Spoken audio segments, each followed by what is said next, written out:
Anytime you try to look out for black folk, they think you're preaching hate. And so, but I don't care what they think about me. I don't want you to go out and think I'm preaching hate. But I want you to start developing some things. And everything I say to you this morning is to break that trick, that game that you're locked into. And in my Powernomics book, I call this Powernomics.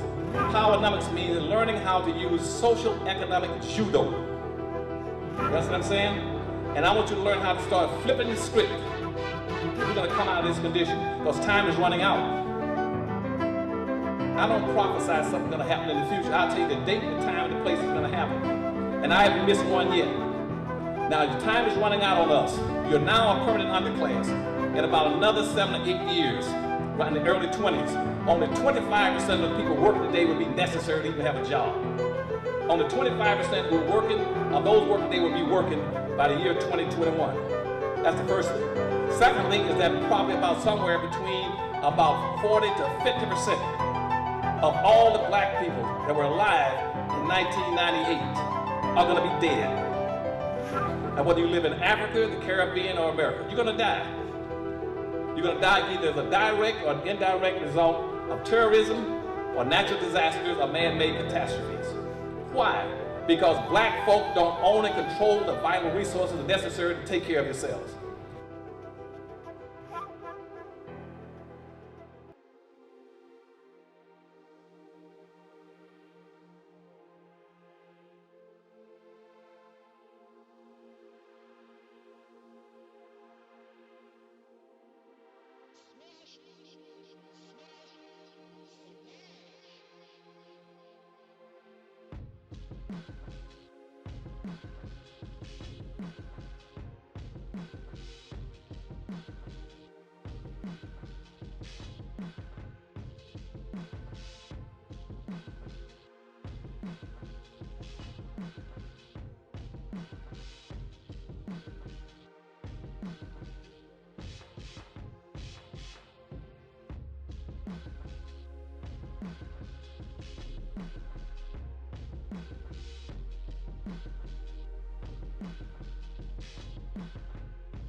All right, peace family. We're here with Anton Dial, good friend of mine. We all grew up together.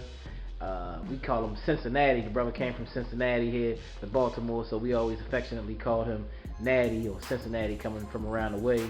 This brother is a barber.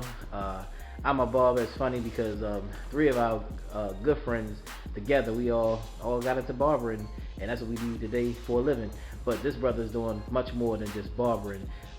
He has properties, he has a store, he has some different things he's been doing in the community, and he's one of the sponsors for our event with Dr. Claud Anderson coming up. So I just wanted him to say a few things about what he's doing in the community.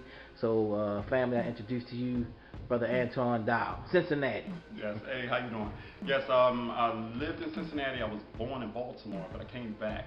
Baltimore is my home.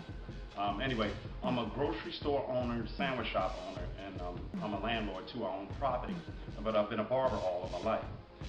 I've used barbering as a tool to explore other, ways of income. And also, I'm a mentor. I've been a mentor for 10 years. Okay. All right. So, Natty, Brother Antoine, you been studying Brother Claud Anderson for a while. So tell me, what's the importance of bringing Claud Anderson here to the Baltimore area? Right now, it's real, very important that he comes. The message he has, basically, when you're looking for another group or race to supply your income, that's a problem. Most of what we go through is a learned behavior. I'm trying to teach my boys to be entrepreneurs like me. That needs to be passed down. We're not doing that. I also do that through my mentoring show, teaching the boys how to work for themselves, which all black boys should. Right now we're at a state where the unemployment rate is high, and I believe that most of the boys need trade skills programs.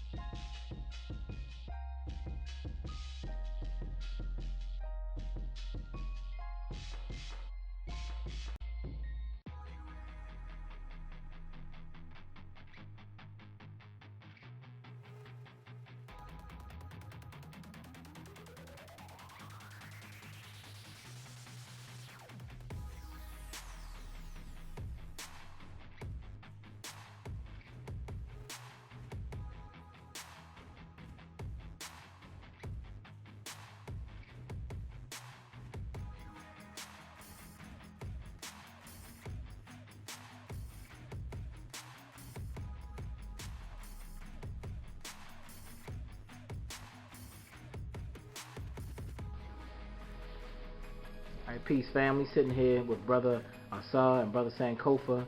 Brothers that's doing some real work in the community, helping us with our economic foundation to help to build a better community in general. Brother Asar, would you like to state your full name, sir? Okay, my name is Brother Minister Dennis Asar Winkler, and that's my full name, brother. Okay, Brother Sankofa? Sure thing. My name is Brother Marcus Sankofa Nix. Alright, that's what's up. And if you could, just speak to the people and let them know you're one of the investors or sponsors, I would say, of the Claud Anderson event that we have coming up this Saturday, the 22nd, and just speak to the importance of economics in our community. Either one. Okay, I think that the slip of the tongue you just had was a very important slip. I think you said investor. I think that's very important when you talk about economics.